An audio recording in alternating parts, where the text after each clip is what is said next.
جئت تبغي الفساد في الأرض أيها الملك.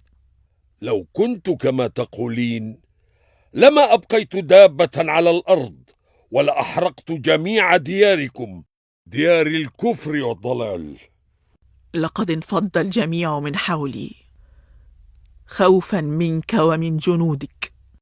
أنا لا أسعى إلى التدمير أو التخريب، إنما أسعى إلى رفع الظلم عن العباد والدعوة إلى ترك عبادة الأصنام والأوثان إلى عبادة الله الواحد الأحد. لك أن تسب آلهتنا كما تشاء أيها الملك، فسيوفك فوق رقابنا.